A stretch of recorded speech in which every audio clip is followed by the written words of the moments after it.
Hey, welcome back to another upload here for Operation Turtle Shell. Today is a heavy deadlift day, and this is the week before deload week.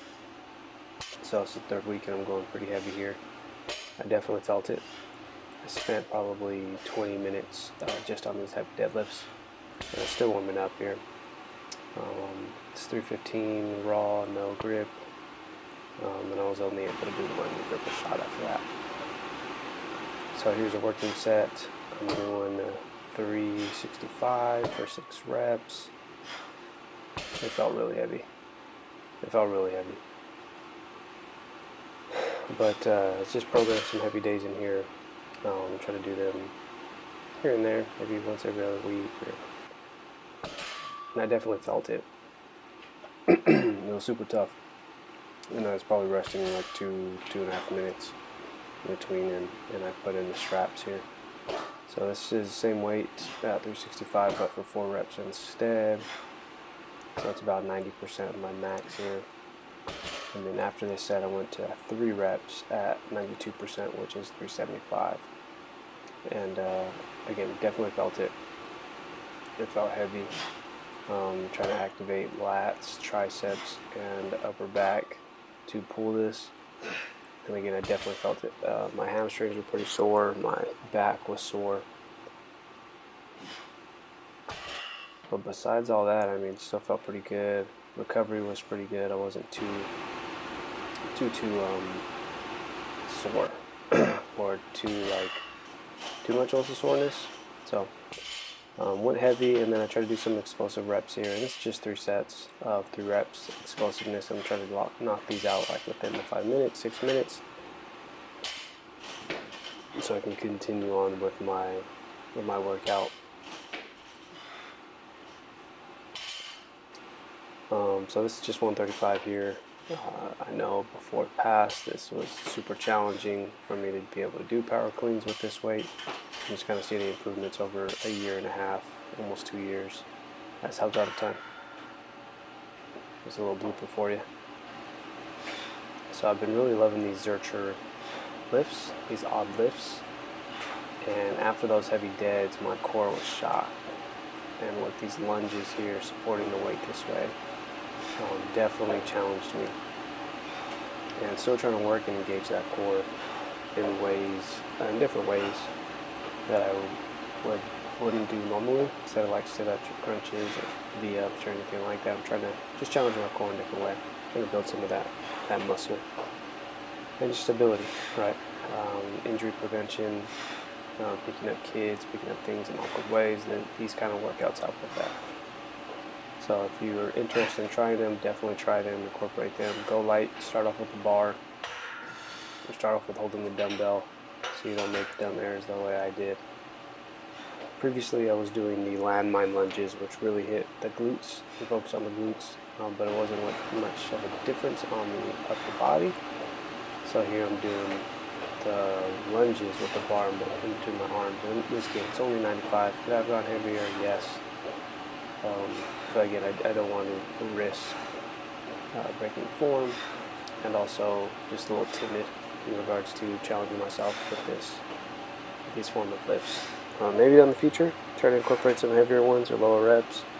I've done squats before like this with 135, and it was easy, but it's just that it hurts holding the weight, the bar like that. And then after I did 4 sets of the Zercher squats. So after that, this is what I wrapped up my day with. Since I spent so much time doing deadlifts and the power cleans, which were all like done within 30 minutes, needing that rest from those heavy deadlifts. So I did 4 sets of Zercher lunges, and then I ended with single leg deadlift, RDL deadlifts. I just did 1 set of 20 per each leg. It's kind of more like a recovery exercise. This day when I did the workout, it was super hot. It hit 115 here in the town I'm from, or I'm living in right now. and this is me working out like around 8:30. I don't usually work out at 8:30. I usually work out right after work. So when I get home, like around 4:30ish, 5ish, I'm in the gym. I have my carbs on the drive home. I have a fruit. I have like a fig bar or like some type of protein bar with some carbs in there, like a fruit or like a fig bar in there, so that I can be carved up for the workouts and not have like any exhaustion happen while doing these workouts. And usually I'm getting into it, getting after it. So I did forget about this exercise here. I'm doing Cossack squats. I always struggle the first set just because I'm not warmed up enough, and you kind of see me struggle with my mobility, my hip coming off the ground, back rounding, and not being able to do it upright. So I incorporate these kind of lifts just for mobility as well. So like those virtual lunges, I've included them in there so I can get some mobility in there.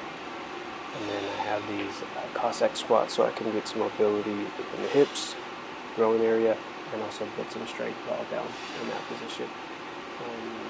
Not too long ago I was able to go all the way down, but I probably haven't done these exercises since probably March, April, and it's September now, so there's that. But as you do more sets with this type of workout, the deeper you go, the more mobility you get. It's kind of like warming up those muscles, those tendons, so you can get down there.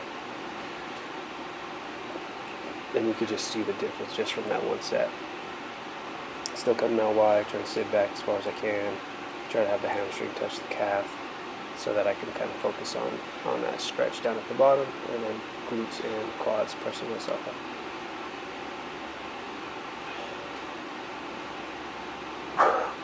Whenever I do these, I do struggle with using like a kettlebell or a weight. I kind of feel a lot of the weight on my upper back, and that has to do with mobility. So I'm slowly trying to get there. I did try to do kettlebell on this next set, but I was struggling too much, and then I just dropped the kettlebell right in front of me so that I can just do these with the best form as I possibly can without the weight. Baby steps, be patient.